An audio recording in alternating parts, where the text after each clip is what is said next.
Good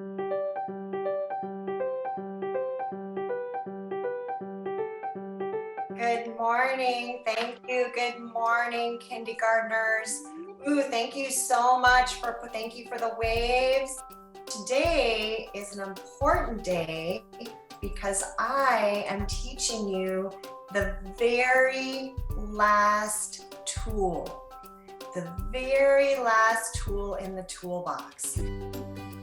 These kindergartners at Proctor Terrace Elementary School in Santa Rosa are getting a special lesson today from Nisha Deal. She's a school counselor who drops by different Zoom classes every day to teach students a social-emotional literacy program called the Toolbox Project. The Toolbox was created several years ago by a school counselor in nearby Sebastopol and has since become a nationally recognized program. This tool is called a utility light. And for us, for the toolbox, this is called the courage tool. The courage tool. Raise your hand if you know what it means to have courage. It means to be brave. It does mean to be brave. That's right. Courage means to be brave.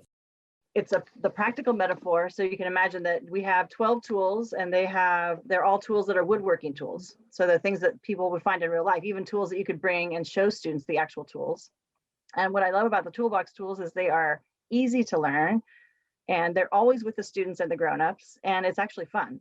Can everybody make a fist? And very gently, you give 2 taps right above your heart. Tap, tap. Let's do it again together. Tap, tap. And the courage tool means to be brave and do the right thing.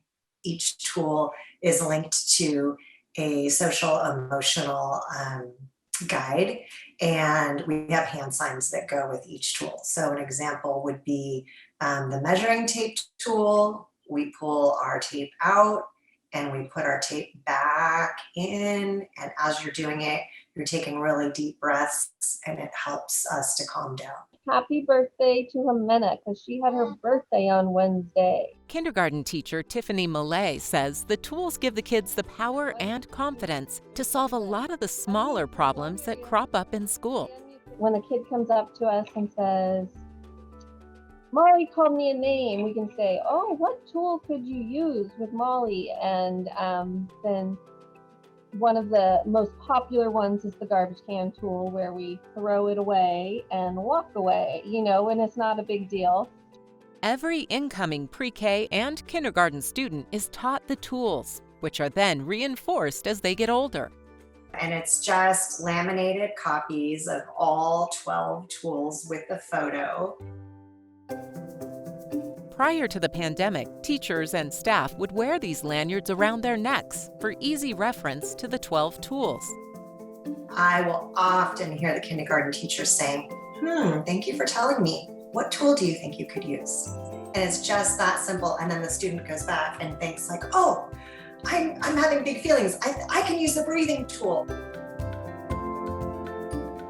We really see a difference in tangible places like lower grade classrooms and playgrounds. Huge difference in students being able to check themselves, manage themselves, and check each other. Like, hey, you look really upset. You should try the breathing tool. Or, oh, we don't cut in line. Courage tool. And they may not even use the words, but they'll do the hand sign. And I think that's really prevalent with the younger kids.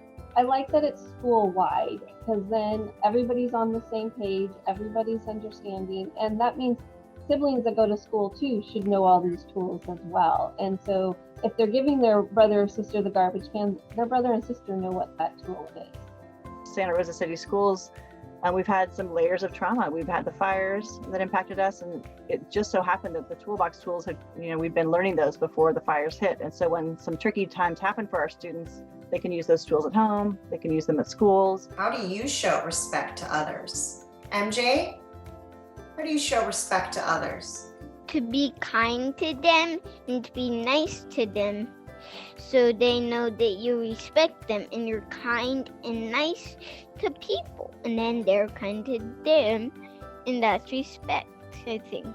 It also means to not keep a lie and tell others.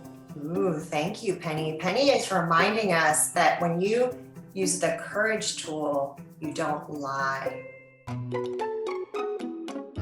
I think social emotional learning is your key to being successful in other areas of your life.